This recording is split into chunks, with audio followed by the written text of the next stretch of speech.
must come to the stage real quick reminder. Please be sure you are taking care of your bartenders as they take care of us. And now I need a whole lot of noise for the next comedian coming to the stage, Gavin Reagan!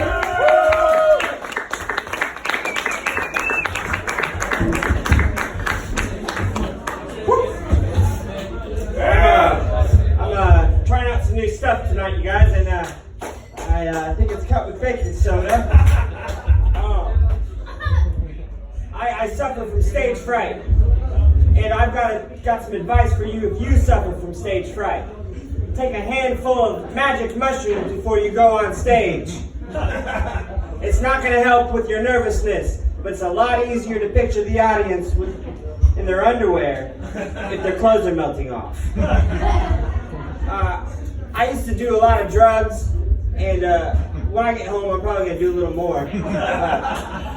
But I'd like to say that getting high can help you figure some things out, man. I was doing some laundry the other day, right? And I was looking at my washing machine. There were two settings, normal and regular. Normal and regular. That made me mad. I didn't understand, but then I got high.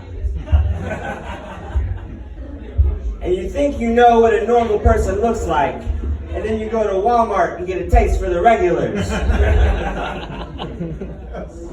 So I was driving here, right, and I saw this billboard. There was a bunch of kids around a table, and they didn't belong together, not this socioeconomic world. But underneath it said, "Keep Jesus in our schools."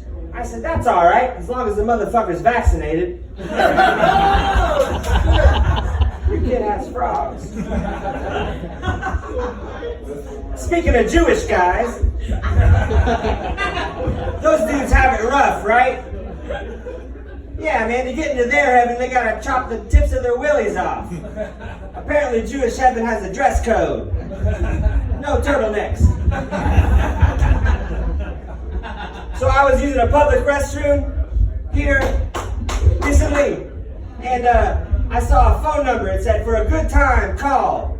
And me, being the adventurous type, I called that number. And boy, were they right. It was a number for a petting zoo, and I had a great fucking time, man.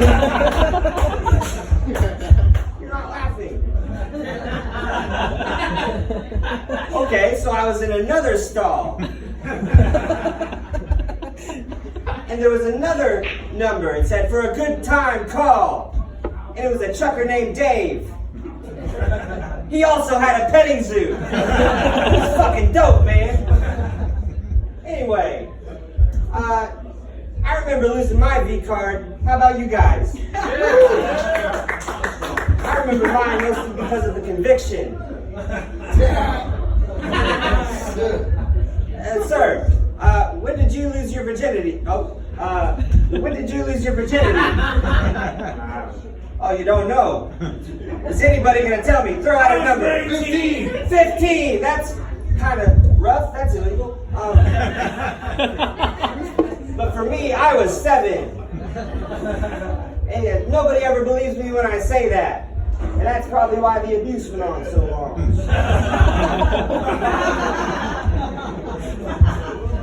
I never said it was my conviction.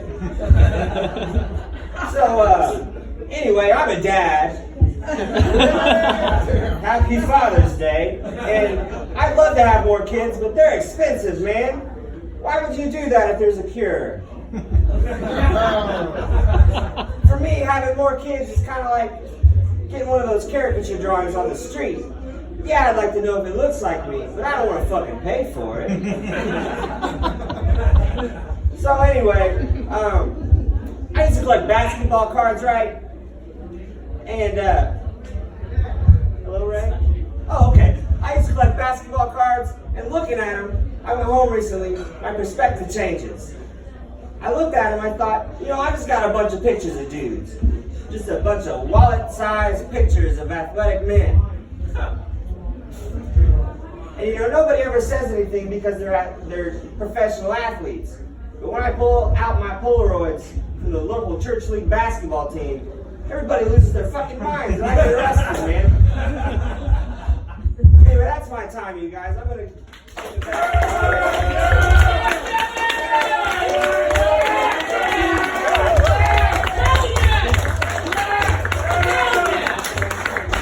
you.